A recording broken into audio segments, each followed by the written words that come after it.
Tai au manuia Samoa. Ile maleifua mai tō whanga mālu o le neia so fau mai le alii.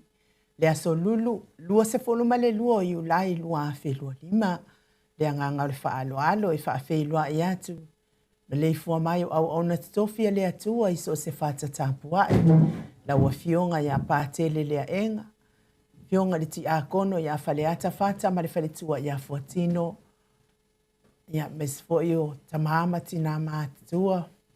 O te pumae e se i o i whanau o le Kalesia Katoliko i le Palesia Siusenga le nei tai au fau malo le soifua manuia. Pasta whaatili matulino si a moa e mafuta mai Canberra ma le whaletua. Ia wha malo soifua maua. Le sau wha ingana i tamama tina malo lo manu malo. Malo lava le onosai, malo foi le soifua manuia le nei tai au fau. Reverend Tavita Roma ma le whaletua i a Tailua Roma. Reverend Sava Iloto ma le whaletua i a Perise. Reverend Mulianga Telesoti ma le whaletua. Tina malo lo man malo i a Pevita o tua longo tai au mulipola. Ia mese o tau uma wale ma wasua whale nei tai au. Whaafeilua i atu le maleifua mai. Malo le soifua manuia, malo le folauilangi maa. Malo fo ele ona sa ele tinga le soifua matua. O lo tau whianga iai. Whawhiloa i pa i o ainga matama o tama mana i o lātou ainga. Leo so ngā pule matu mua i tū au mā lātou ainga le tai ma le wa au whanoti. Sua ma le vai whanua fofo ma ai tū langi sa ole masale au mua ma le lau niu na saelua. Le awhiwhio whaatu i tō whale ula lau na mtasi ma upu ia te oele mo tsa. Tālofa lava. Maleifua mai o le au mamalo sa tātou malo le nei tai au fau ila nā fionga le tuia ana tui malele i whano. Wa le toa so halau vi le lua malo masiofo. Mese le fionga le tai sili, le Grand Chief o Papua New Guinea. Sunga le apostolo, fo mai o le tamau ainga. Fo mai o le polokiki, ai fo mai fo o le tūla fono. Tai o le vaenga wha whai e pui ai a taua tangata Samoa. Lau se sunga tuila e pa awe lua fati alofa lupe soli ai lolo fia nganu male mana na yoti ai ono. Dr. Sailele Maria Lengaoi malfaltua ya Chilen. Good morning, Chilen. Professor to manino ai ole forma ai ole tamau ainga. Fionga le komiti tu ma wale kalesia metatisi le faila unga fa maoni ole tala lelei. Faya onga sini ole universite. Professor Dr. Afualo luangalau. Whaamoe taulua manu boot sa lele tuitolo wa amal faltua ia Rosemary. Good morning. Le whaasala uta le ainga sa tun mafono ma le maleifua mai le nei tae ao. Le a fionga ile sao ia leo tasua tele. Fionga fo ia fui maono manu seni tu fele ma le faletua ia sua Vivian Perfem tu fele. Superhero nei po kalame la wa fionga ile hali faipule. Le ala le pule fe pule a i matafeo tu puola tu au pepe le ala manua le ala le au loto rimoni a yafi. Ma le faletua ia Sharon ma lole. Ngalue nei aso fau Sharon. Ia manuia ngalue ngole nei aso. Le afionga ile li fai pule. Le taitai fono le ale komite o le vaenga fai e pui a ia taua tangata. La wafionga va e lua centenary timani sa mau mal faletua. Malo le soifua maua le nei tai au fau. Professor le soifua malo loina. Dr. le usa to le afoa tu pa isa mau take na seri. Ma le whaletua malo le tautua tunu. Lilo mai ava fotua manu ma le whaletua ia baby Fretten ma le nofua alo mai Hawaii. Good morning. Malo soifua manuia pepi. Sunga ia Felice fiu se ni o tautolo ma le whaletua ia Maria ma le nofua alo. Good morning Maria. Whamanuia le atua le pisinisi, mia le atua i ngaluengo le nei tae ao. Le aunga whaapaio nei por kalami le whetala inga i a teo inu ese Paula Pang se maafuta mai kala i estete. Good morning. Sunga i a tupa i o le vaililingi mau mua nanu ma le whaletua i a Marina. Good morning. Tupa ai manuia le nei tae ao whamanuia le atua le pisinisi. Ai ana i tama maatitua, mana i tina maatitua. E ala whai mai le nei tae au fau, ia mis fo ile malulu o lo whianga iai ia New Zealand ma Australia. Ia lea fo iwa mātou malulu atua i mātou i Samoa Navy. Ia lea li, tuila e pa whai ai ma le whaletua ia maunga mu. Good morning.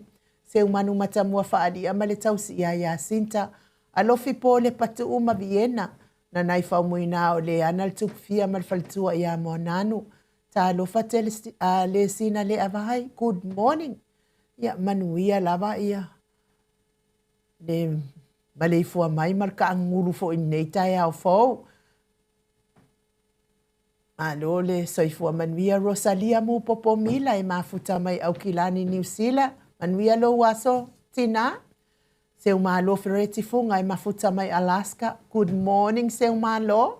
Julia Molly, Maria Edmund Williams Akiau. Mafuta mai lalto alua le mai Queenselani manuia le tai au. Sinalei Perton, good morning. Ngafo pula sa alua tele moas ma Susana ngafo. Ya manuku. Manga ia fo yo ka fo ngai Vietnam. Ya nga. Ma lo lava soifua manuia, ma lo lava fo ile. Ya pui pui ma lava ina i ngafo ia tunu. Taim to tali umai ngafo. Ya tai mai ma. Sao ngale muele tuale. Soifua male. Maleola. Good morning, masoe lono ane misa maoli. Ya manuia ta le ngadwenga le nei tai ao masoe. Ya lo fatele atu. Manusina Stefano tole afo male fionga ya matai atio safa atonu ni umata. Good morning. Lau fili a rona faingafa male faletua le susunga ya to alima le ifi pope tuala ta male langi. Pupu ifatu elia tau ili ma Filipina. Te osane le tunai. Faumuina le alali au wa amalita. Lua timu au wa atito. Ya mese nai matua ya tapua i le fauma pepa po a mai o lua. Tamama tua ya su a pentito. Mafuta mai au kilani New Zealand. Falitangoa i Farani Swan. Mafeau taita sione haitang. Stevie Upati, good morning. Robert Peterson. Mese le uso ya Breza Silangi Ayang. Selina Aling na hiyo. Lucy Pautalo se walunga mamaliu mai. Afa Malao Brown. Mese le sunga ya taula papa amata fai a vito. Yosefo Masusana, good morning, taula papa. Piu Weaver, good morning, Piu. Una sabay na lepa kay Charleston Kuka, Mika Mulipola, Mafilomena. Nga e olo Tony Taleni, malefaletua. Sunga ya tau malay, malefaletua ya papa sama, malo, nga luele po na po papa. Bui va welese, malefaletua ya vayauma, malanga mali, au nga faapae, malefaletua ya Jacinta. Le taitaifono, le maftanga malosia.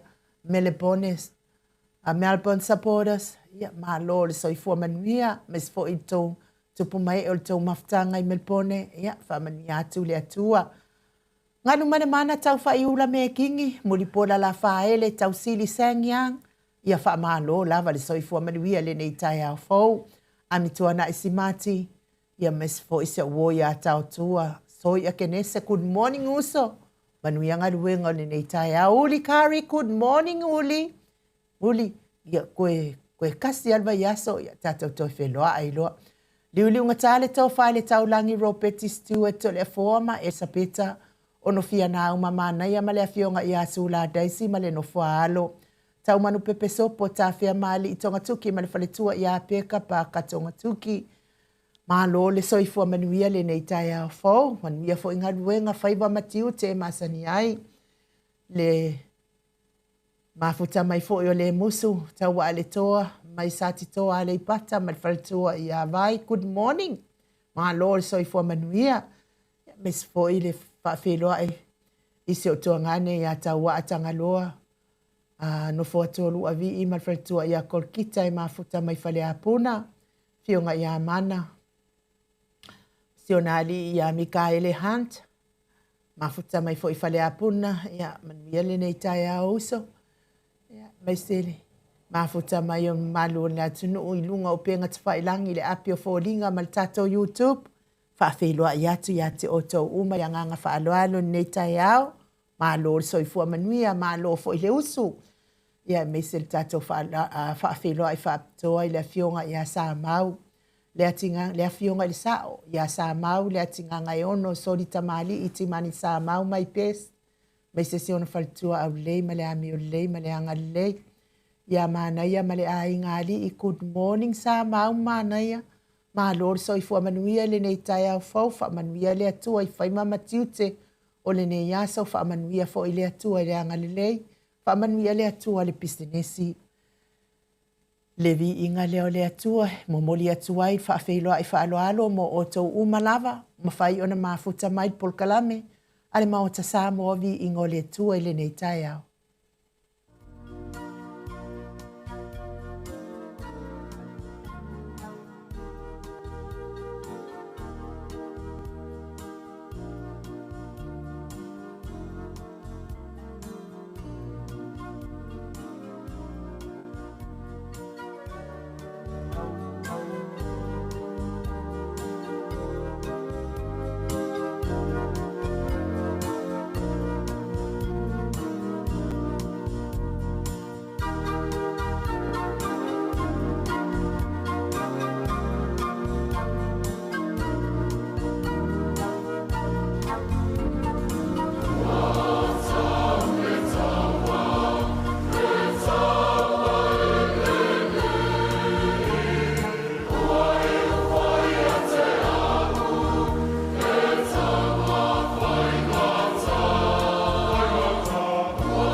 Wa 5 minute ua te ai nei le tu lai valu I Samoa nei, le viiga o le atua, sa tapenaina le kalesia katoliko mai pai ai Savai, pe ona o tau sila ma mai moa mai ai.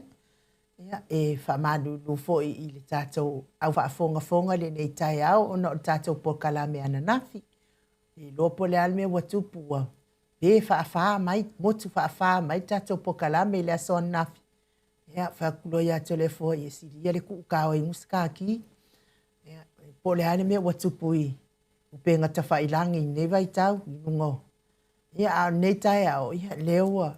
Paola tu fo ia wa mana ia mai fo nei tai au tal sia fo ia wa toi tupu lo o wanu lo fai ki onga ke le la vai ole titisa fa penga fo i male Vodafone o ngai le ka ngo fie me ia top apa ia ka ko internet ia wale le yo fa fonga mai ma malo so tato watu no tato pokala me tai au tai tasi ia fo i le nganga ile nei tai au taton fo i wa ia inisio na ia inga wa fia fo i whainga malanga le maliu maleoti na yo lato wa inga. Ele ai se tala ainu uma to le afoa paulava lea na o le wha mawhanawhana i o tau whina ngalo wha vau. Mantua fo i ia o le unga lava lea o tātou uma lava. Ele ise si e ola i wha vau. Tātou uma lava i o tātou wala lea i le malo le langi o le wala aupa ia le atua ia i tātou. O mai fo ila le taimi o le wala au pa ia le atua a ua tā pena fo i lau whainga malanga. Tātou te toi wheiloa i le ola i whaavavau pe a whai e tusa tātou wa mionga. Ma whai ai le lalolangi nei ma le whina ngalo le atua ia tawhi e te alo i mata o le whaanoa noa fo i atu lo i mata o le whiawhia i ate o tau uma. Le tau mi ai le whala e fu ma le apulpulusi o tau whanga i so se maota, so se lawa. Me se tele o Maota ngase o lo tausi ai le tele o so ifua ngase o le mamano so tata watsunu i nai tamati na o so tuangane me se lava i nai whanau pele i talo si ai i le alofa whaiva venga o le atua e vea ia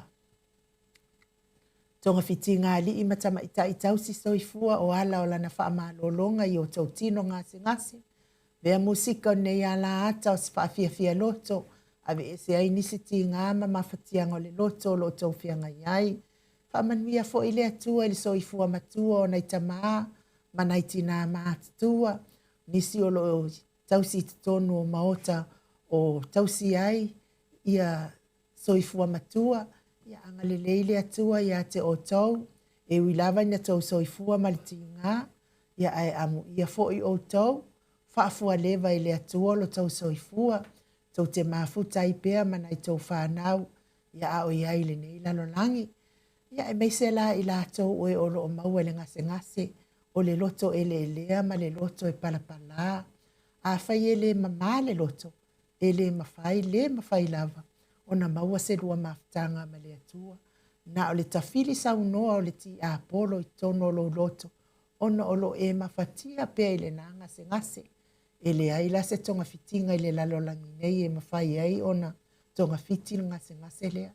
Ai se ivanga nā, le mana o le anganga pa ia le musumusunga i o tau loto e mawhai ona ave ese ai le loto le anga, loto e le lea, loto mataua i to tonu ia te o tau.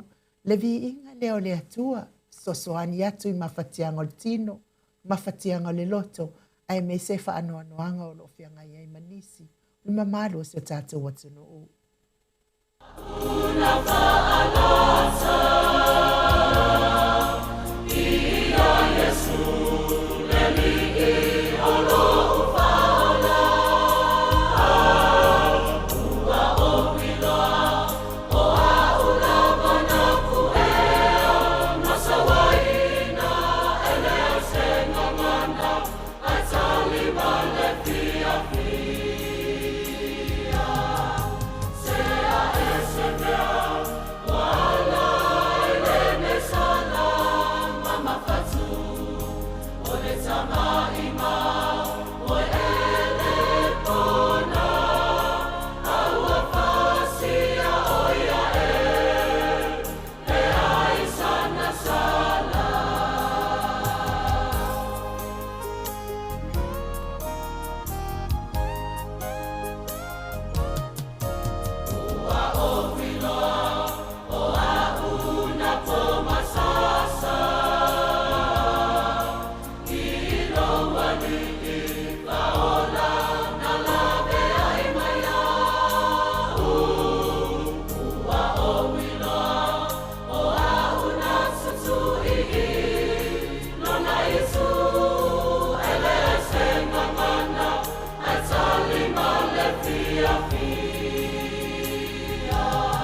Se fuluma le tolu minute ua te ai nei le itu lai valu I Samoa nei.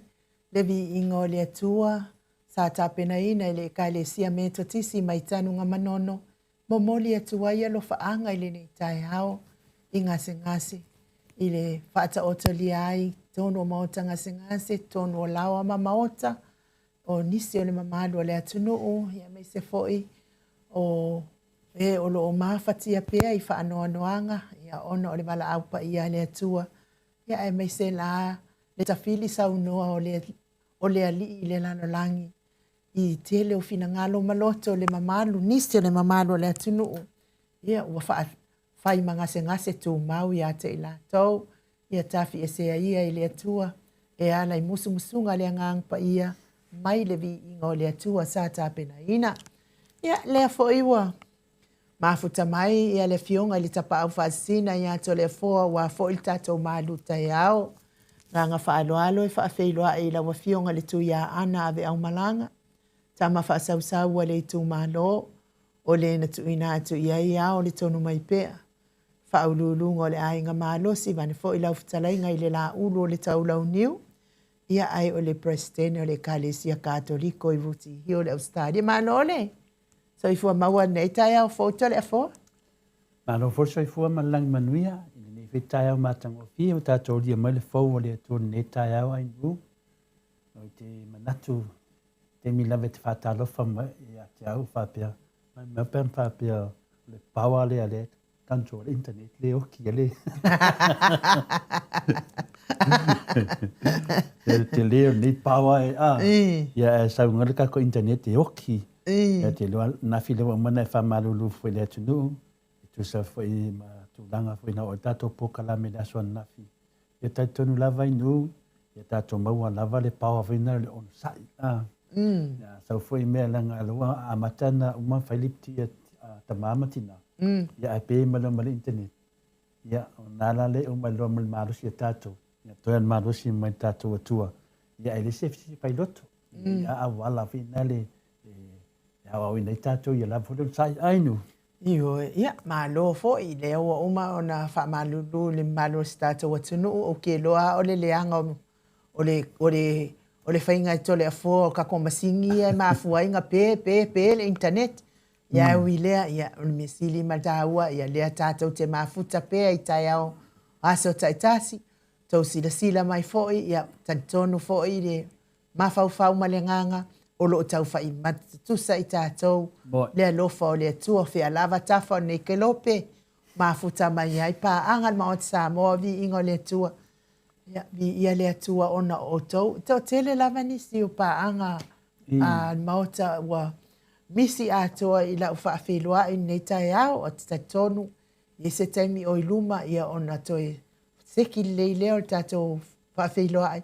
Ia ma whaafeiloa I atu o tau umata I tō tasi. Pei ona masani ai tātou pokalame. O o lo o lango ina pokalame al Maota Samoa. O vi inga o le atua. Le au inga na o le Maota Samoa o vi inga o le atua. Fia lava o e mafutai. Ai e te fia nei pokalame. Ia e te lavea I le au inga le nei. Ia ai tole fua. Ia manuia le tātou malu tai au. Aftai lava inu mo le vanoa, ia whatanu o fwoi tasi fwoi vaanga tāua tātou maftanga matama matina, ia le malu whadanganga o le aso nei le aso lua suma lua, masine fitu lua fe lua suma le ono, te toi whatalofa, whawhilo e tu le fio le nganga pa ia le nei tai au le malei fua mai, le soi fua maua ma le langi ma maina, ia te o tau le alofa tu noa ma le manuia mai le tōro tātou tama, a toa ma le li o Yesu Kiriso lo tātou o li I, ma lo tātou whaola. Nei la tai au, la tātou whaasoa I le toi whaafaulo o langa. Te whaafaulo o langa. I le tusi la mo I tātou nei tai au, tusi o Roma e fitunu na pai upasuma 5. O te le malamalama I a tia ulava, wa o te manao e whai le mea sao, ai o te le e whaia. Ai o te whaia le mea o te ino I ai. O te le malamalama ia te au lava, wa o te manao e whai le mea sao. ai o te le whaia, ai o te whaia le mea o te ino iai. O upuna le apostolo Paulo. Le ne vai teimi, o le mea tonu lava na lo tupu ne vai teimi. E mo mia le whaafou o le olanga. E pe whapea, mo mia le whaafou o lo olanga po tatou olanga. E whaafea la pe whapewhea na whaafou o tatou olanga. Tu sai me tatou tus whai tauni tai au ta mamtina. A o lea fo i se tāu o le toi whaafou o lo olanga. Ana ia le whasiti. E whaatupu manatu. O lo tau mai lava i le whasiti. O lo tātou wola e se o langa tu wai. Ioe. Le o langa lean tātou wola mai ai. A whai e whaafou lo soifua malolo ina. Lono winga e te tau o nei usta i le fo mai. Tau nei le vai fo mai. Suia lo o langa te whaavale. Ma awai mea whaatosino le neo langa. Tasi na suinga. Na tato talano ai. Sui lo whete vale i le taimi e te lua whailua iai ma le fiti. Watua tele ia le au para ai iai. Tasi na suinga. Ai se ala e mana o ai e toe sui la wolanga. E ia o se tangata ua toe tau mawhai e toe tusi lana talaanga po lana tala whasolpito. E ia fōlinga mai o le talaanga o lowo langa e motua leanga lava. Ai ua e mana o e toe whalelei, ma toe sui, ma toe tusi whalelei lo talaanga. Ia alo talaanga o leanga. O le mele na o lo tupu i o tātou o langa. Yo o mai lava le teimi nei. O le mele o tupu i tātou vai teimi. Ua fiu e tau sui o le mawhai. E fōringa mai o le te mawhai o na sui le o langa. Le alan tā ua le tātou tusi pai tau nei tai au. Mena tupu i a Paulo.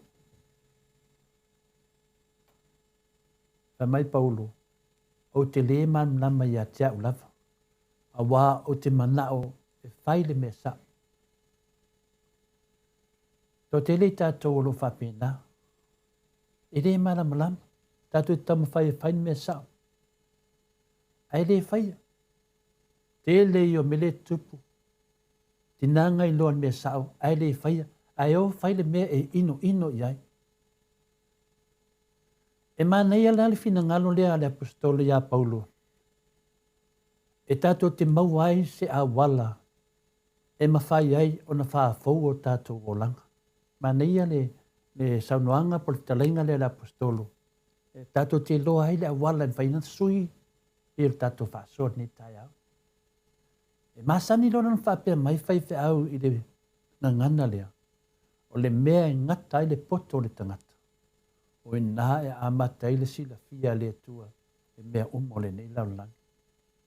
Tātou te whaalongo pia, tangata whai mawhauwhaunga, lau whai tō whā, mese fo ia lau whinga renga le tua. O le mea ngata i le poto tangata nā e amata i le tua.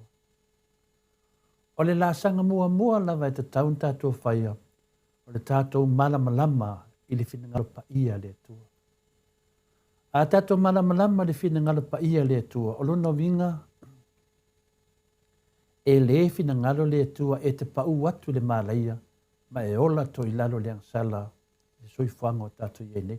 Pea whaina e tātou te malama le whinangalo pa ia le tua. Le leiri whamanatu o Paulo ni tai au. Le isi mea te taun tātou i loaina. O fufuanga le tua ia te oe mau. O le matua mawalunga ma sili i taimi uma. O fufanga le tua na iai tātou. Wa leo te tana noa whaafou o tātou o langa. Ia a whetau i nei lama fufanga le tua me tau. E maua lunga fufanga le tua mo i tātou. O lea lava e pese mai ei le salamu. E lei a toa le ala o le tua. e moni lava folfolanga uma Iova. Salamu na sumalvalu na pai potosfu. O lea lava, e le lei a toa le ala o le atua, e moni lava folfolanga uma a Iova. E alofa o ia te oe, ma o le mafua anga lea e fina ngalo ai o ia le mea sili mo oe. Ta umai lava le fionga pa ia le atua, a wala e sui e tātou o langa.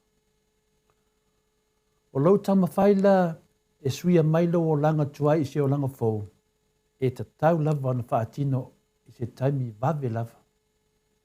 Aisea, i le tusi lau ia kopo e whaa, lon whai upa sumal whaa, whai mai, o lou o langa e pei o le puao o le tai au, o tue i titi o le mawai atu lea. Leo langa na tātou, pei al whatu sa ina le puao o le tai au, a umatu e o la fiafi. Ena umatu na elea.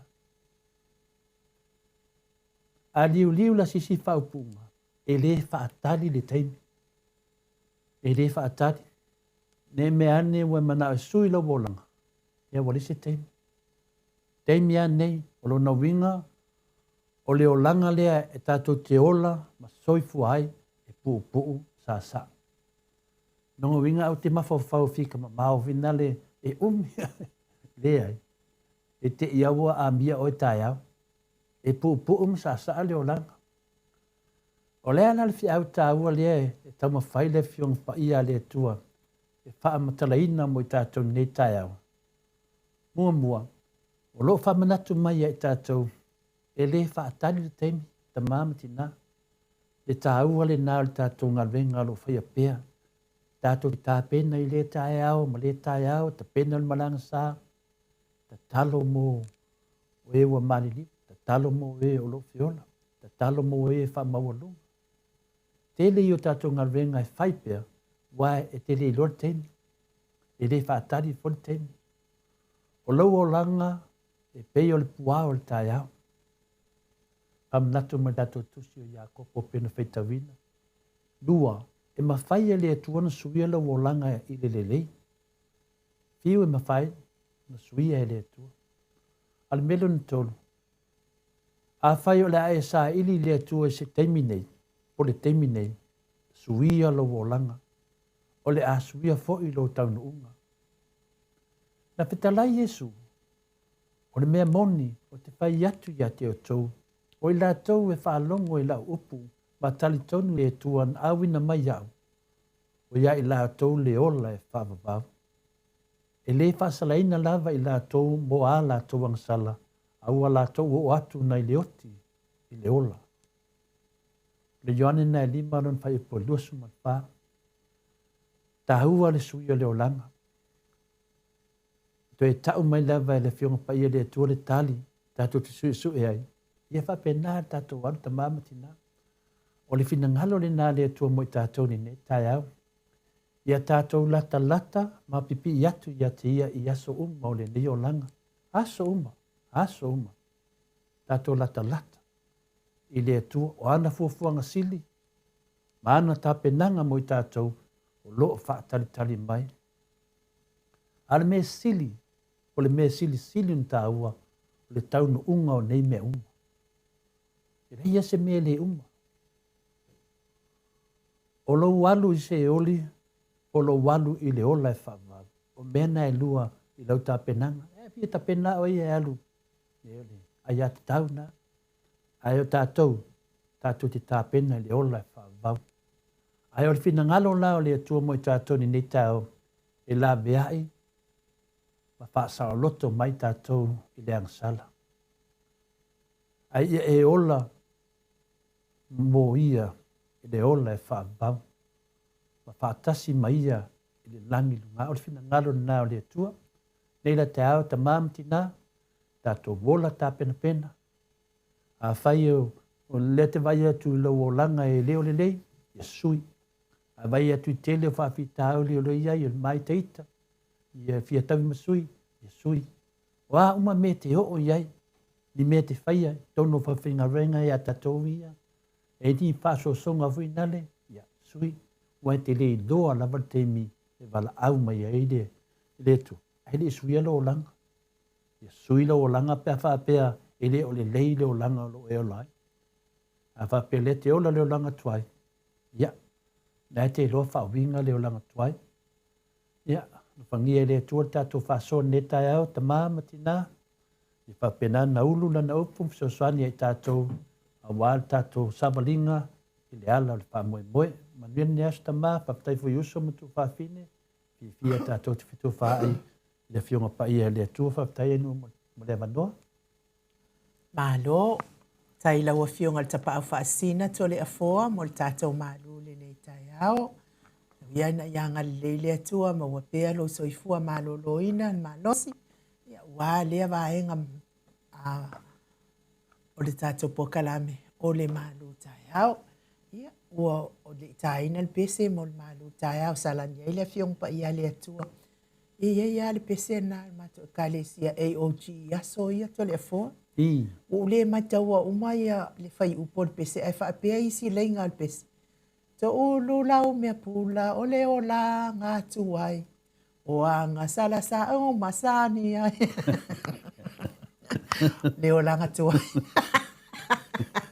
Ia e o le Viiga le o le atua. O le ala le vinga le pese. O ave ese umaya. O aina le matua mato ina le te pese te le tai au. Ia e o le Viiga. Ia, te sola. Te sola. O aina le te pese. E wha manunu atu o umpu le pese. Umpu le pese mato e kalesia AOG. Ai pa uanga o ngai lenga ia. Sika isu mai pese wan mangi. To ulu lau mea pula o le o la ngā tuai. O anga sala sa o masani ai. No vinga la pula le ola. O whaakusa ele. A whanonga mai la tanga te pula no langa. O whaatusa ele whatu pese ia anga sala. Po le o langa tuai le. O lau mea pula wakakaunga ko ulu i he ave. E whawhela tangata le mango na to. Ave loa susungu. Ia e o le Viiga leo le atua salani ai la na fionga pa ia liliu mai. Ia o nei tātou telefou, ia e mei se fo i le tātou tō whātatala.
Come on.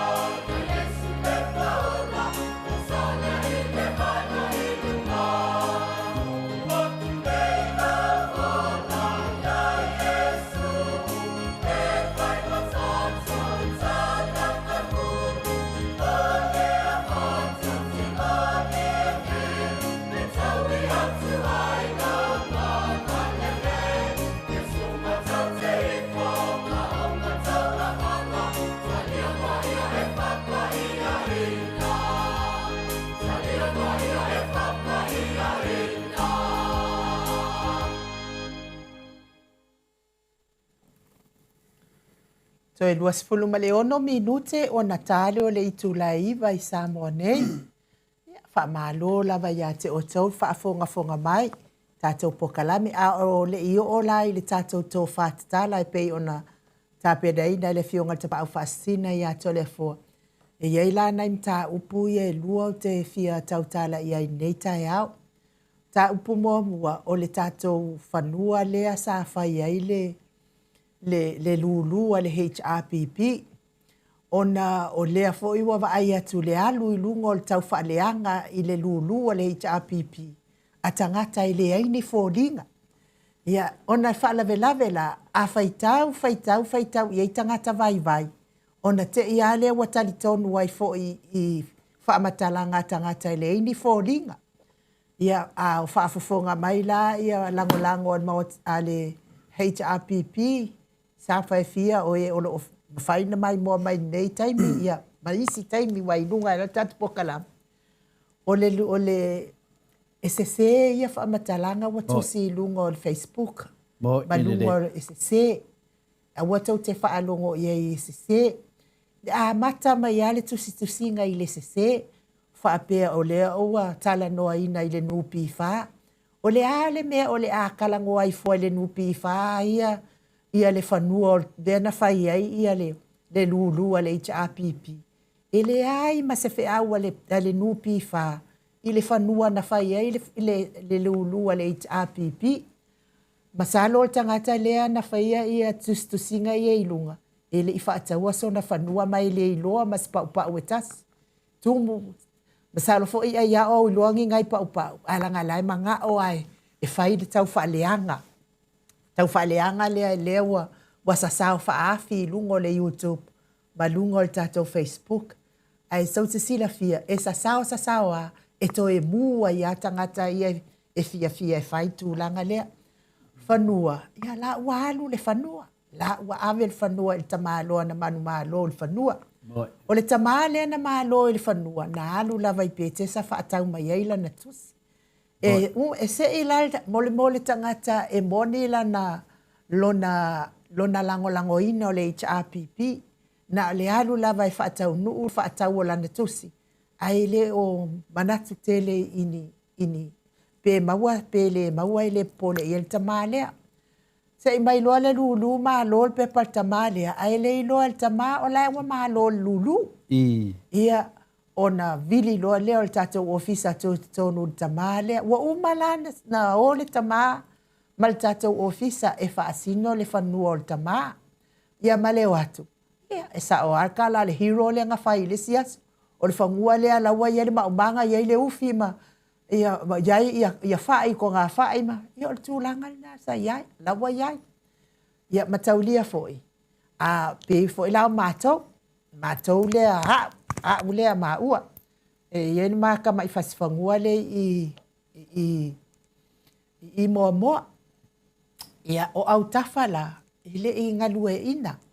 Ia ngulaku lola ia le koko el maumanga koko ai fa I tūlanga fa penga mamako fa mama tua yale fanua le aingal na wa umanga nga ai fa alual maumanga ai fa akolu maumanga umai mo makokwa oi ele io atu lava le ainga ya na fas fanua le na e fa to ala to fanua a la lava o mato ngadu no ai pe lava se mato fanua fa pena uma lava fanua le wa ia nei le ufsa I o ia le isa ele to tinga ina stamasia wa manu malo fanua ya lawa ia paule mea ia fa ngalo ia umba ia le maumanga ma ko nga fa yo nei tangata la sa fa ia ona tu mai lo le fanua le ole tama ia ole tala tu nai tato fanua ai o to te fa alongo I pepelo ia fa mai lunga ile ia mas fe awan nupi fa ile fanua o fa ia ile le lulu ale HRPP tole fo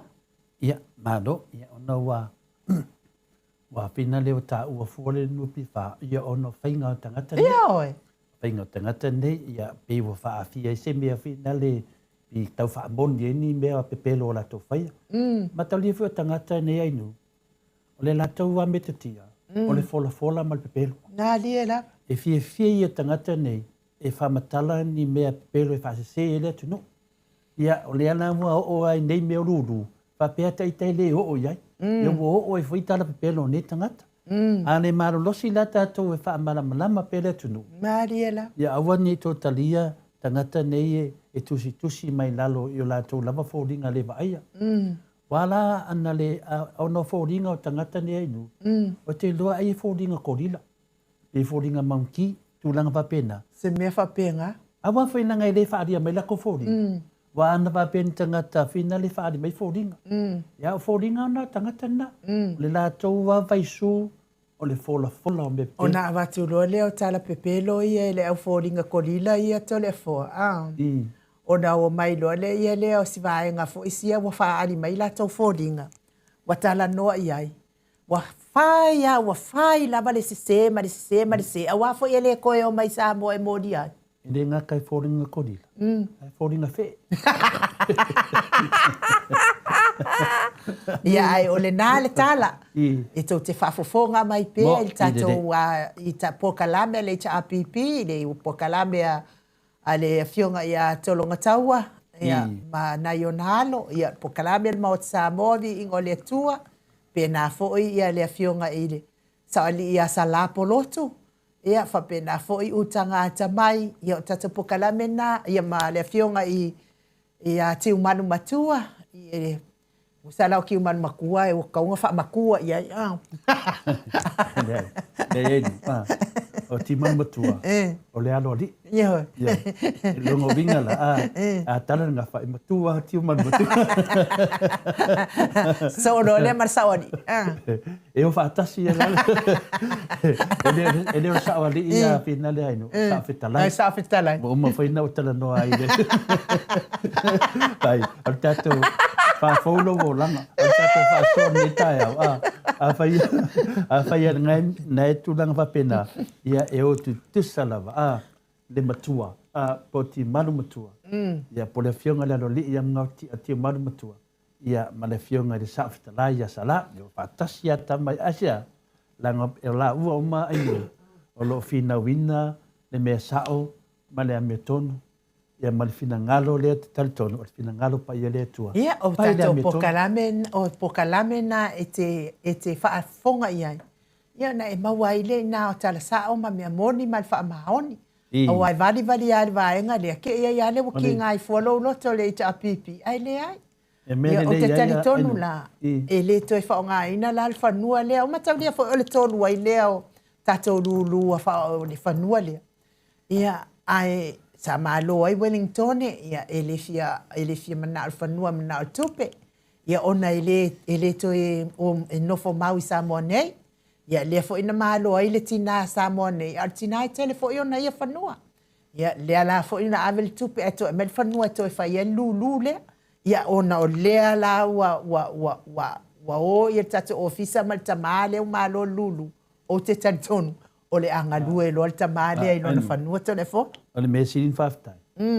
O lea e rei lo si tama o iwa malo. Ia oi. Ia na malo lo si tama. Ia e o tātou su e mata mawa malo. Ia a risi vaenga whina lea inu. Pe wo fia. Pe walua e tau sanga. Whakari se inga. O whakari e lako piki apu po lea. O le mea lana. O le se ngā la ngā o ti. Langa e tā walom tā poinu. Langa lua mai e leo te tamu whai whamtala. Sui lo wolanga. A whai o lo wolanga o le pepelo. Ia ma whai tala tu stiva pena. Ia a moa nipo kalame i sui lo wolanga. Walanga lan whai atu langa o le pitala no mai fua le lulu o le chapipi.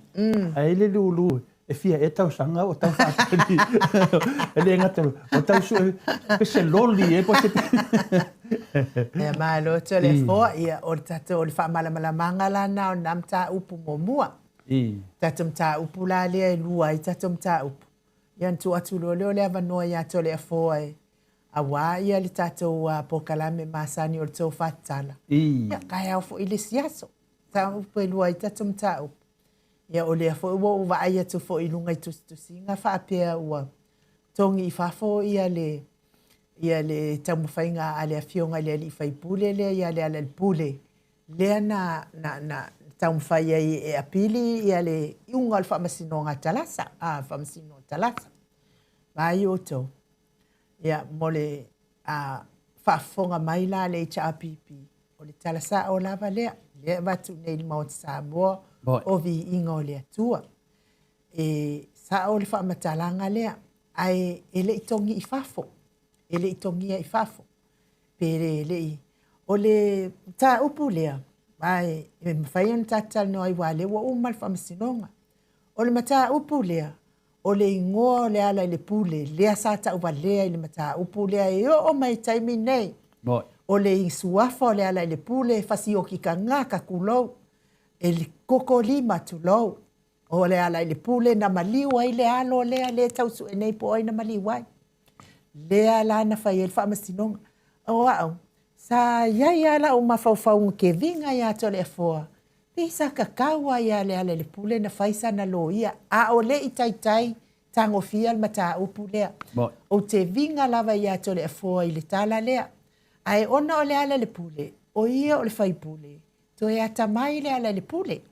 Wa avea la le manato o le ale le pule. E mama ia ma le toto o le alo lea lea suene. Ma mea ua fatamala i le ale le pule. Faisa na lo ia. Au whaalango-lango la le ale le pule le su. Le su a leo leo. Le su a leo nātau te sila fia. Lea la ua sau nei le whaai unga. Wa leo ngā tusa ma le mea sa i le fina ngalo le ale le pule. Ai leo leo la e tau walea. O le ala i le pule, le fionga le li whai pule, lea e tau walea. Malona a inga. Lea e tau walea. A wifo ka meiki kou ka mawhasi o ki ka ngaka. E le ia whaamatalanga. Lea la ele o malie le fionga ia le ale le pule. I le i unga o le whaamasinonga na au mai talasa. Lea la tingana si la fia ele ale le pule. Ele o ia e tatau na alu e toe whaide le sūlea. E toe apili le ke whaamasinonga lea. Ai le mawhaina o mai ia leo e apili le whaamasinonga. Ona o le fionga i le minista o leo. Lea sa afia i whaamasinonga lea. O le vala la lea ma le ti la po ala ngā whamai ei ka maiki. La aloa la vale ala le pule ia alu i le ofisa o whamasinonga. I lana ia tatau. I lana ia tatau. Whaaulu loa le talasanga lea. E toi mangana o le ala le pule. E toi su le i unga o le whamasinonga lea na au mai e talasa. Lea la na sa wai le whaai unga le whamasinonga. O le alu ese ia le ala le pule. Ma le whauluina o le tangi lea. A o lea ua iai totonu ia le tusinga le ala le pule. E fia mana e toe sue. Ia le whaiunga na au mai e talasa. E le o malie le fina ngalo le ala le pule. Lea nga olo na suafa lea tauwa lea. Lea lawa tau le mea na fina ngalo ia le ala le pule. Tau sila fia fo i le taimi a o tula i mai ia le fast mua. Wal fast lua lea. Lea na matuave vesia i lava tonu o le palemene. Ona o le fina ngalo tangata, ave le ala i le pule loka. Lea nga o le ala i le pule lea na wa ukele mori mau, na maliu o mai titi lea. Ai fai mai, teimila na, o lai minsta o leo le fionga ia fawalo Harry Siusta. E le se tamai minsta o leo. O ia o le lo ia. Ai sa whaamasino fo, a o lea ua whai pule ma avea ma minsta, ele i mawhaila na tupu mea lea. Lea ngai le i whātanga ina e Harry Siusta e tupu, lea ngai soli whaavai, to e soli aitu la fono. Lea la na whai mai le tala lea ale minsta o leo. A whaitau te sila fia, le na whai ai to tonu al Maota fono. A whaitau te sila fia, e sori whaavae, e leo whai ai leo latou, le mea na tau o atu ai tau te tangi i leo. Tau o sa o ai lea il whaamasinonga, e whaaulu ai tau tangi. Lea la wa whai ai lea le pule i le whaamasinonga lea. Walu sa o lava lea le pule ia i le whaamasinonga, e whaaulu ai la na tangi. O mea mua, e le mawhaina whai ai leo wa leanga o le loia sili. Ia o ia lea sa tu mai i le case lea. Lea o le mea sili ma whaaftai la ua talia. La ua ilunga o le whaamasinonga to e ilo le mata upu lea. A whaina e uma le ilo ilonga o le mata upu lea a e sila atu e o loo feagai ma le iloiloga o le faaiʻuga sa tusia ke talasa e iai se mea e saʻo ai le ala le pule ona maua loa lea o le avanoa o le ala le pule e toe tagofia ai le mataupu lea o le faasaʻoga na o le mataupu ae so ia ko ke faasesē mea i luga o le tatou ape o foliga ma luga ia ia lē valea uma o le ala le pule te lē lona mafaufau a le ala mafaufau ko e kele anga kupe lea lau a mafua ai na laa lava le ala le pule ia i o i le faamasinoga e fia fai lana talosaga toe ilo lava le faaiʻuga lea na au mai e talasa e lē o malie ai le finagalo o le ala i le pule e moni la e lē o se tagi a le ala i le pule ai ona o le ala i le pule o ia lea na faatū i ai o ia na maliu ai tamaitiiti lea ia faamatalaga na e faasaʻo atu ai tatou ia e faia tusitusiga sesē i luga o le tatou ape o foliga ia masaga faitau ai ma tigā i foʻi finagalo o le aulagolago o le HRPP ia o faamatalaga na telefoa pe toe fisaunoa i le taupu lea Faftai lava inu e tāua le mataupu lea. O le tāua mua le mataupu lea. Wa umar whamasinonga. Ki lia le pule. Maria la. Mena tauna lo tātou tātou fie pati faftai le tua. Wa umar whamasinonga inu. Wa ki lia la na i pepa whamasinonga a o tāla tangata. O le alava e unga i pea i ala le pule. Masalo ai ana wa malolo o le ia tangata i le tautala pea i mea ia o le ala le pule o fasiu tangata le almana. Ai fo iwa malolo ma le ala le pule telefo. A matalia foi o le whailoilo na mamon tangata wa kiuti. O finale tinana pai maile unga ua kilia le ala le pule. E leo le hero lena tinana pai maile unga whamsinonga. Ai o a whai whamtalanga ne. Awa oma le unga whamsinonga. Sa kakawanga whaia ka vo ia ka maiki. E kua kulo e nungas ka maiki ki male whanga wailo ar ka maiki. O la vea e whanga mai. I surrender. O le mena le mutu kono. O le tāua la lo mtaupu. E toi whamala la maati le ere tunu. Wa umar whamisnonga. Wa kilia mai le swafa le hero ia la le pule. E fina le aise a fianga o na ia le fina le mena whai e tangata nei. Maalia la. Le ala wali liu e tangata le a fina le whamsinonga ainu. Wali liu e tangata. Matalia la e toi o ale tau talanga to le fua pera mtanga. O tangata nina whai al mea nei, o la tou na la tou whai whauwhaunga. Maalia la. Ia malamalama le tato mataupu. Wa whai le whauwhaunga. Wa tua ia le pule. Na umale na whai whauwhaunga. Ave le whamisnonga. Sau le tali le whamisnonga. E kilia le pule. E le aise mea whape na tupu ia le pule. E le aima se mea wa kilia no winga. Nothing to wha le pule ai no. O le mea wa tupu mene i le mta upulea. Wa toe mai fo tangata. Toe li liu.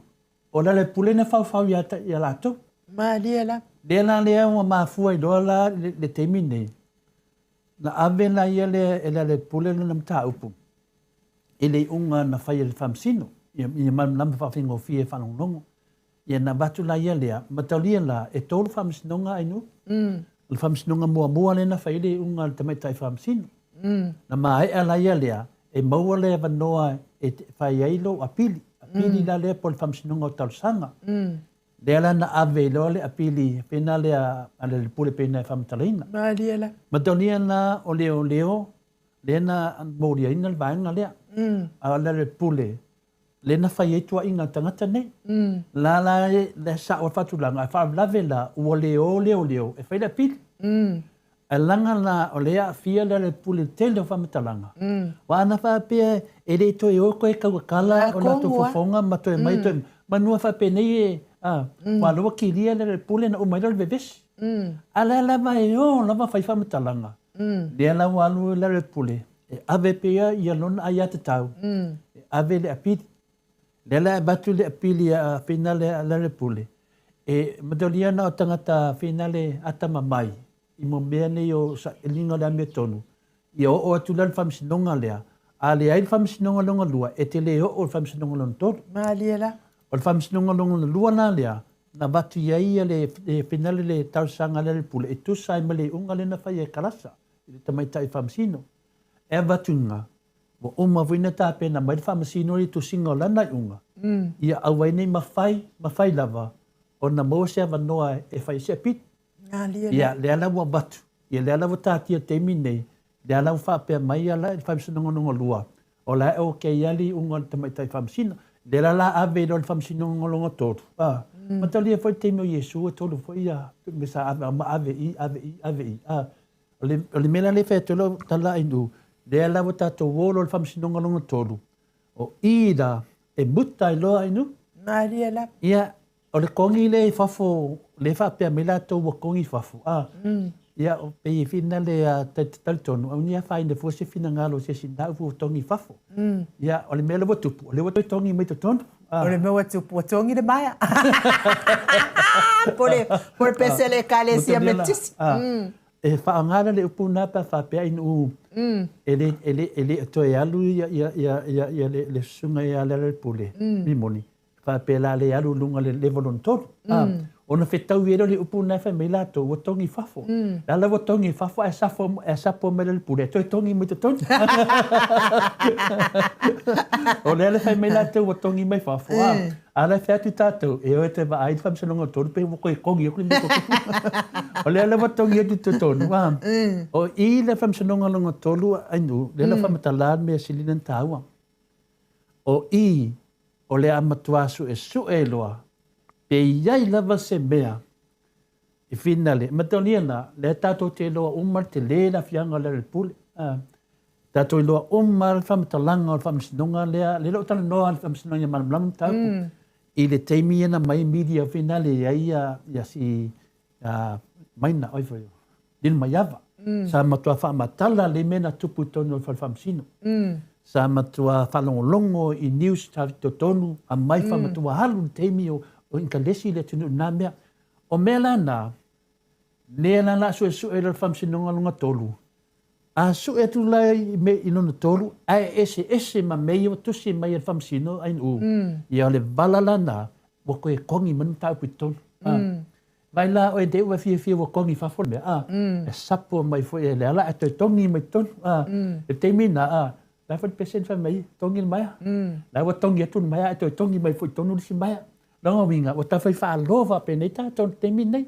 Me la lea Maota Samoa Viiga le tua, pa anga o malawa le chapipi le ai, le wato i tongi mani mei ton. Ia o malol whamsinonga lona tolu lea, ia o nalo, e reila se upu i tau se tongi mai i whafo ai mu. O nā tamuta. O le mele le watongi mai whafo le, e le whamasino to ilo ilo. Ma tau lia o wheatui, e o malol whamisinonga, po il tarsanga ia po le whamisinonga na le apidi. A batu lai na le apidi, e matolia fo e whamasino, e muso e tau valea lato i unga. Matua i tusi le whamasino. Ia, ai ngalo le whamasino, o lena lai mai tangata ina o umar whamisinonga. O lena whamau uma lava i whamau mango taunu manga le whamisinonga. Ni whapena le whamasino, ai e sāwai i lona manatu i whapea, o lana na o hi ama tangata, le ai. Nena whanonga umma le tunu le mena tupu. Le ala watusi menele whai unga, watu le apili, tilo le apili, ia ok, ala ok ia le unga whamisinonga. Le ala wa ave le unga e toi ilo. Le toi ilo la le ainu. Le ala te tala noa toi ni mamalu o le tunu. E le umar tatum ta upu. Le sa tongi e tu whafua e toi tongi mai tonu le tatu o le whamisinonga lon tolu. Ma whamisinonga lo lea e muta i lo whamisinonga inu. Ia o le whamatalanga na o le mata upu le ale ale le pule. Talanga sa o lava na o le mata upu le ale ale le pule. Ia la fionga le li fai pule ia ale ale le pule. Ia tātou tatalo mo le fionga le li fai pule. Ma le nei mata upu.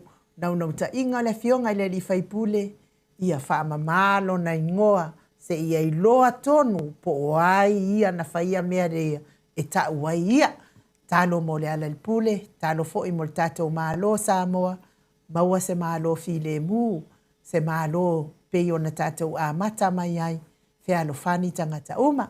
Ia ai tātou tala. Sola le leanga ai no tuli loa lava. Ia, wa sui la al kaimingei, wa sola tuli loa ai a mio leanga. Le ai nu. ele o suia ele o suia le ai no e minei o fea luai le la miolanga o fe so la la miolanga o fe o i pepelo la miolanga e al qual camo tu Ia lo ai tu manuia le tatou a tau whātala tau le afo.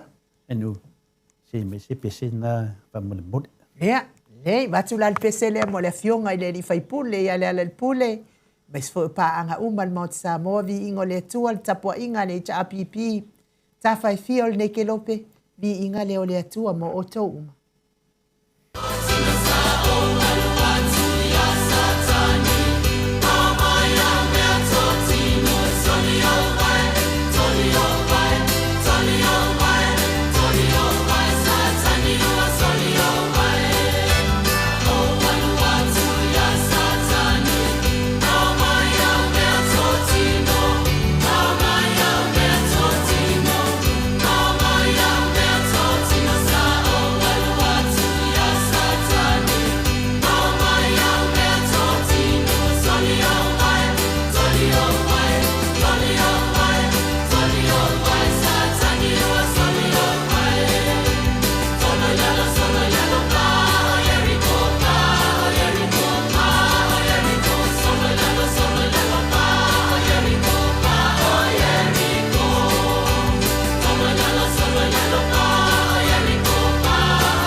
Lua minute ua te ai nei le tu la iwa I Samoa nei. Le vi ingo le atua sa tāpena ina le au talavou e whakasa mai whasitotai pe ona o tau sila sila mai ai. Ia, tole foa, manuia le tō whatala nei tai au. tai lava inu mo le manoa e whātanua e foi tasi foi vaenga tā ua. Ia, a wāfo ia, nei ta māma tina mātutua, ia me se foi fia lava e whalongolongo i nei motunga afa po nei manatu ina le e fsoswani e foi ia tulanga ia tātou ia i lava ia nei le fia ia tātou e whamatala ia me se lava ia tātou a inga whale manu.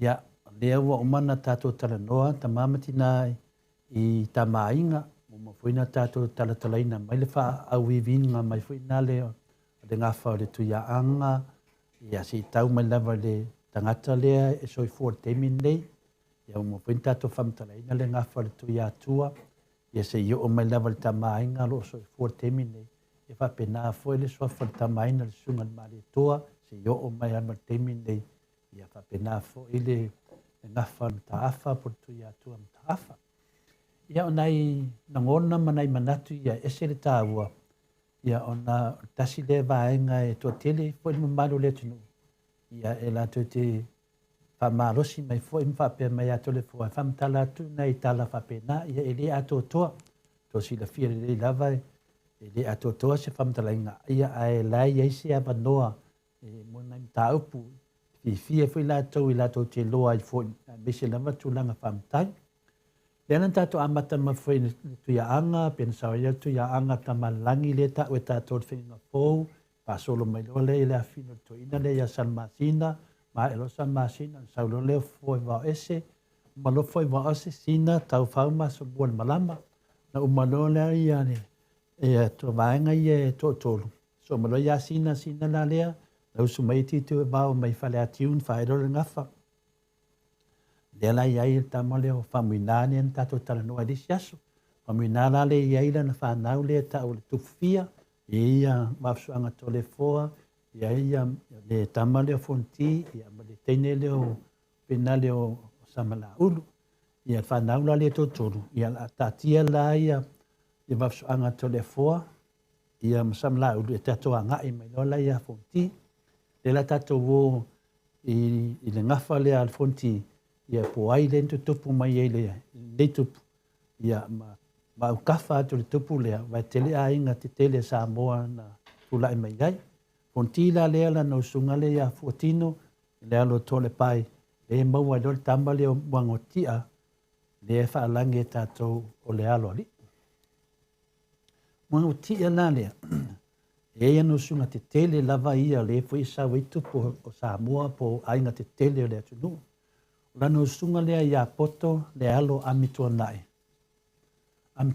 manaia o si ufai toa le ngoa lea si ufai toa le tele na fasili na tapo fea ia lea e sa wai mawaenga ia whapio mawaenga na whai si ufai toa i whaleata i le si ufai toa matatanoa ma atatanoa te sa alisi aso atatanoa le whaitata pokalame i oi le pea ia le atou le nale ia le malae lea si ufai toa atono tate alo e te fia wa ai ei o i sa whai ei mawaenga ale mali toa tasi lea maenga sa whai mawaenga ale sunga ia mali toa si ufai toa tele fui mea sa iai le mawaenga na au ina na usunga mua lea le tama le mungautia ma tolia la na umalofonti te whai wha ia sa ili no le ia le poai ia tofi lo le fontisio na tali ile au mangautia la lea e whaina tofi nga te tele ai e pa solo malai ngā tupu ele tele la ni mena te tupu hapeni misa ai se anga malu o le tupu mangautia ai se anga malu o to ina ele tele ni taua na te tupu ai a o ia olona ngafa e fa solo mai ai si ai nga te tele o Samoa lano sunga la lea na usu ai ia poto le alo amitua nai ia ona fae e lor ngafa le teine leo o seu tatia teine la lea tauta ua ia le fa alangi o le numatua o le fea ngainga le ainga o le alii o ainga tauta ua foi le teine leo seu tatia tato ti ho o tue foi te teimi le si usunga le to ina le mngautia na usu ia anga i tafili o anga i tafili le ngona teine ia o le langa usunga le teine lea i le alo o lilo la lilo seve o sa lenga sa vai fae ngafa o le tamo matautia tasi le tamali na tupu atu le tupu lea o le oili le atu sa lenga o le nuu lea o fonga sa vai e le swafa lea matautia lea tasi lea pena lea suri malosi o le tupu lea lea e malosi e fo le swafa lea langa e tupu atu tuia anga muautia le susunga lon tolu o le tupu lea muautia na usu ia tau mata lea fino o toa li i salua fata whahaira ngafa o le tama o tole hai ia o tatou lor tama lea wasa whai e whitwhilinga a tupu lea po orsiona tali i o whipole hai pole hai la o lono tua fine le tamaita ina ia langi voi lea le sau vai so tanga lea le sau vai malmata afa ia tati o tua se temi tulanga na e tatou wo e tuli tama o whipole hai O le usunga la na lona tolu, e maua le tamo fepuleai.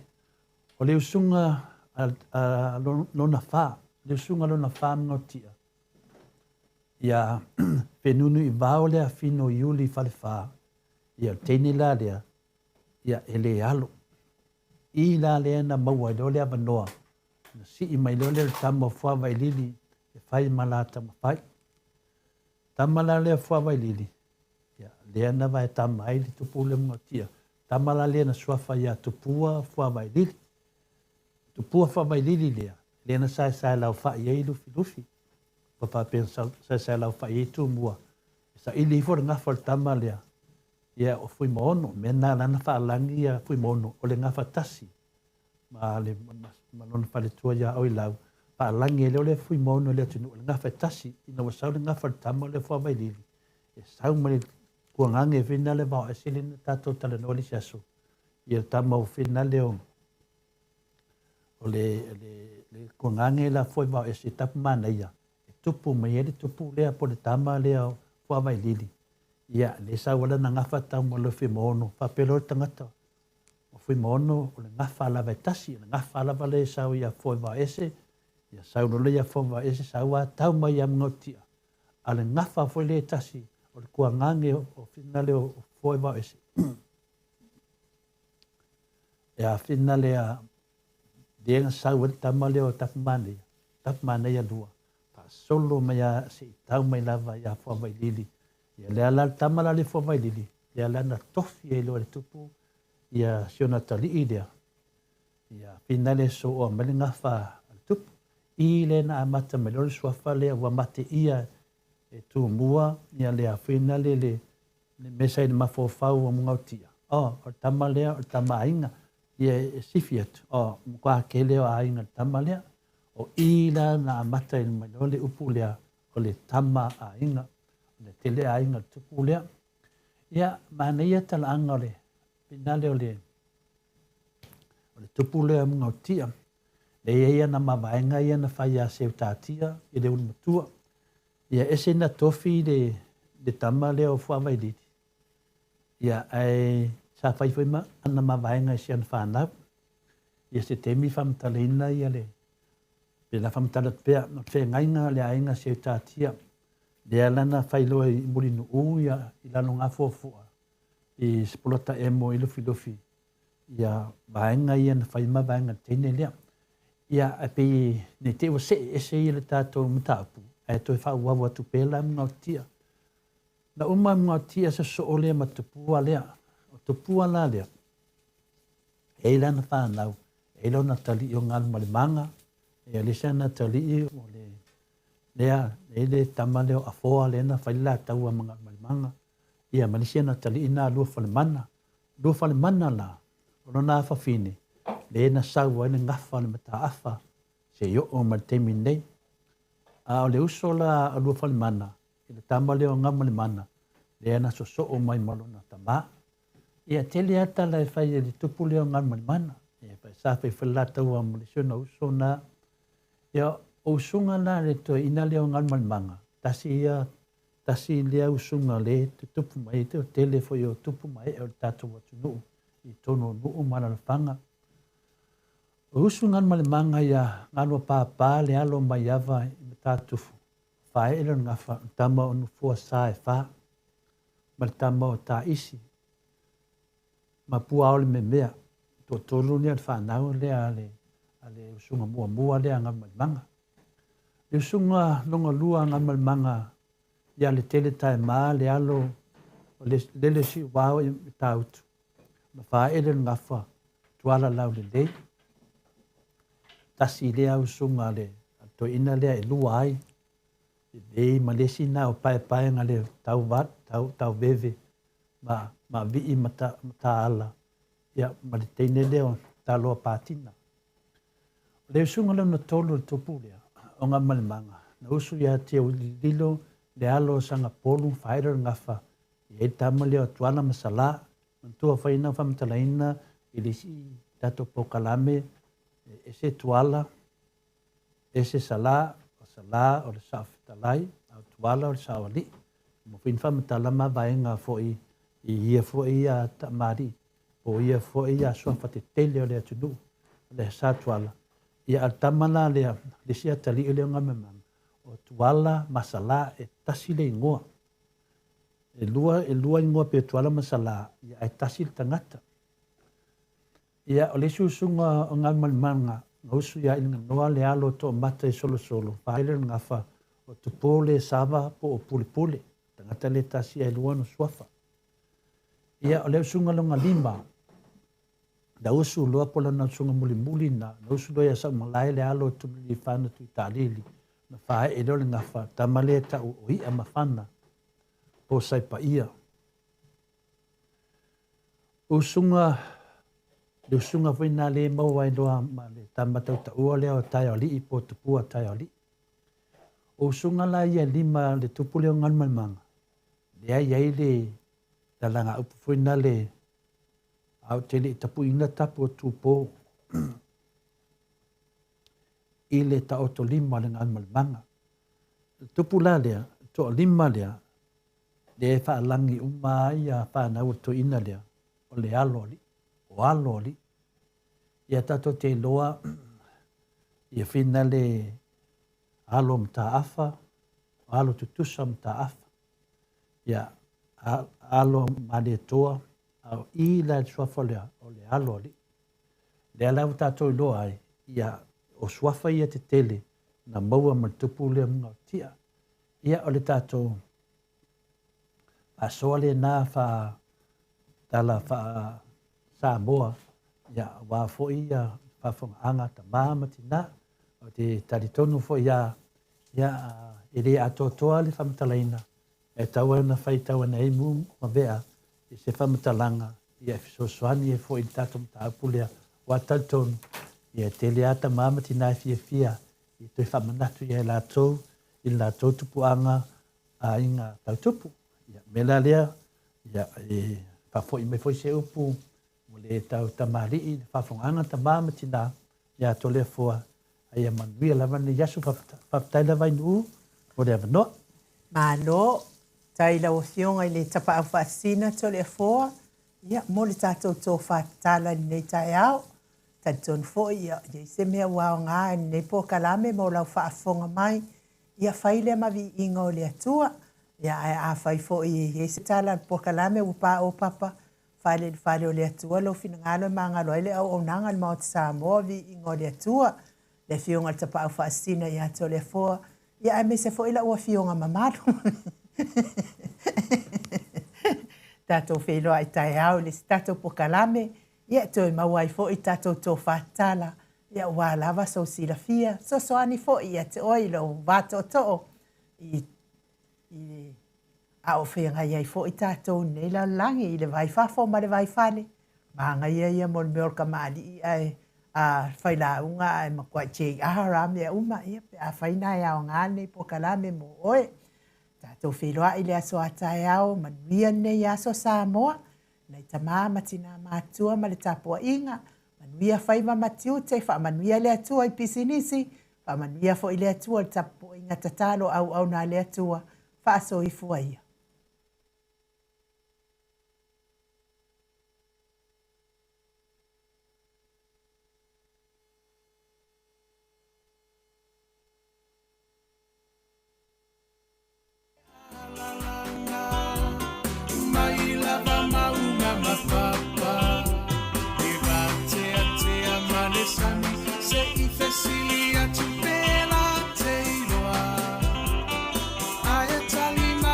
I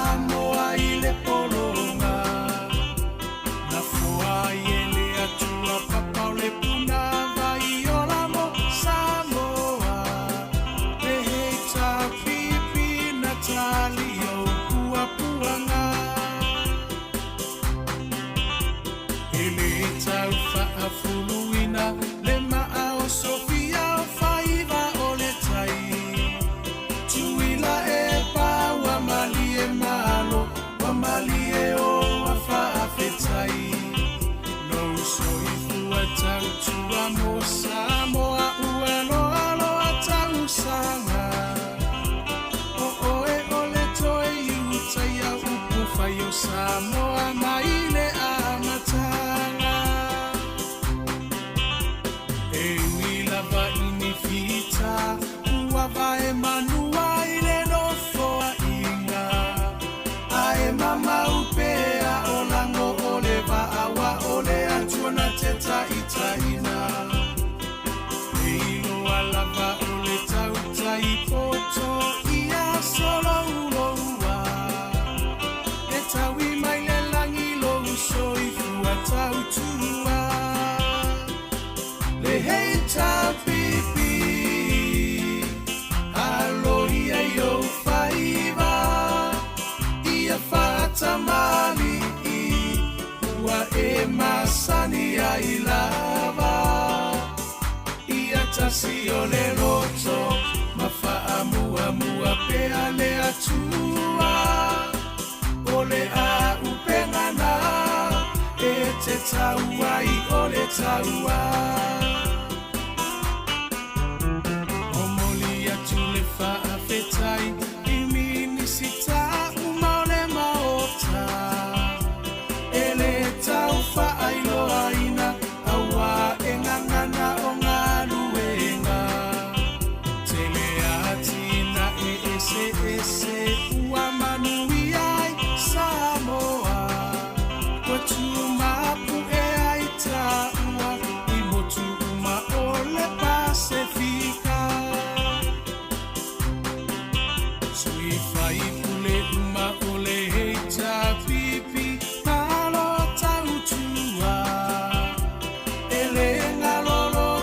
Sao tau, moselumana imanuia Ele pa ufua sena tau, oloto uafu ile pala pala E sila sila maile Atua iloto tau tinga Samoa tula imai, se itato tali sapai Manuia oio lima awale melea aevi ia ile matai Lo finanga lo fa atau sala ya mali ese ito ese usila sila Le heita pipi e tau tailo tatousa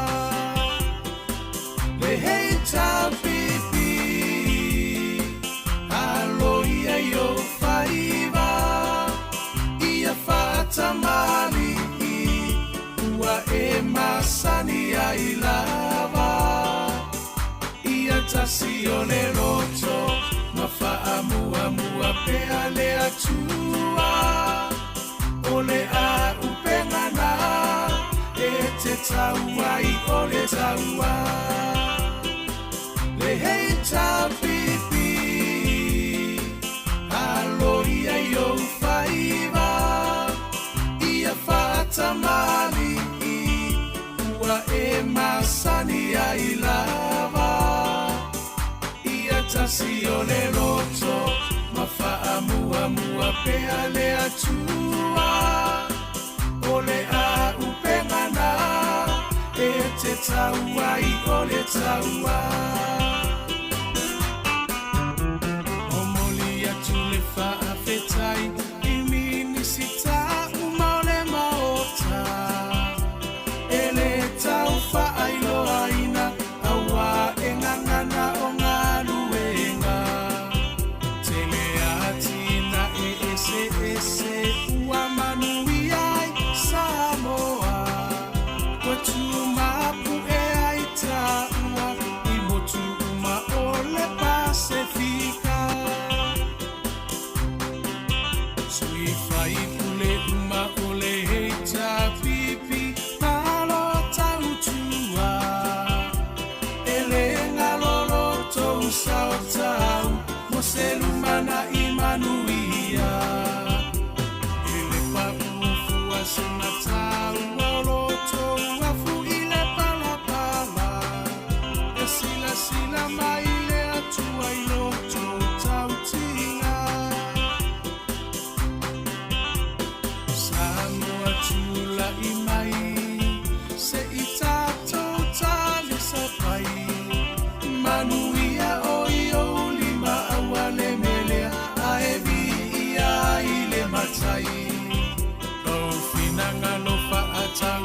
sala ya mali ese ito ese usila sila le heita pipi eta utairo tatosa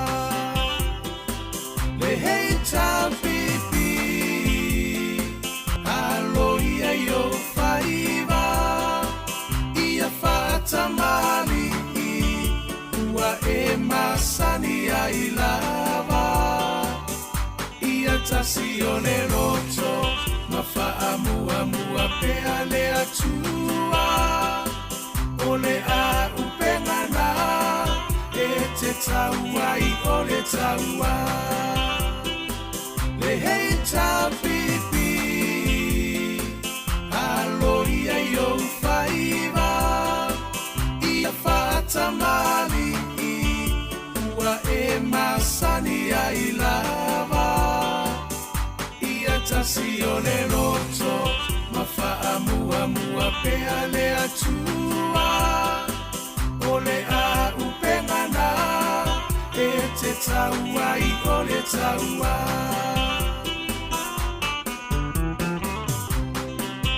sui fai pule uma o le heita pipi malo tautua ele ngalolo tou sautau mo se lumana imanuia ele papufu asenatau olo tou afu ile palapala e sila sila mai le atua ilo tou tautinga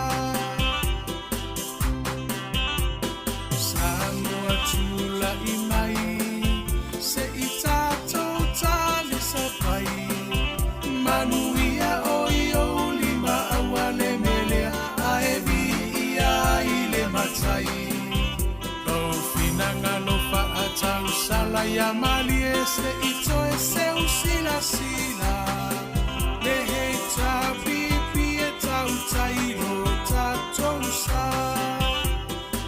le heita pipi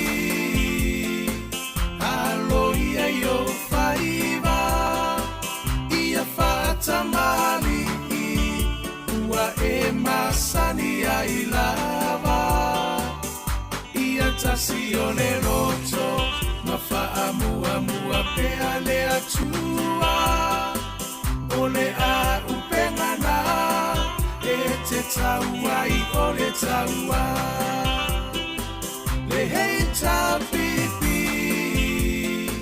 alo ia yo faiva ia fa'atamali ua e masani ai lava ia tasione roto mafa'amuamua pea le atua o le a upengana e te tauai o le taua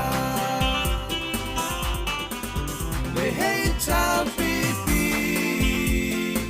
alo ia yo faiva ia fa'atamali ua e masani ai lava ia tasione roto mafa'amuamua pea le atua o le a upengana e te tauai o le taua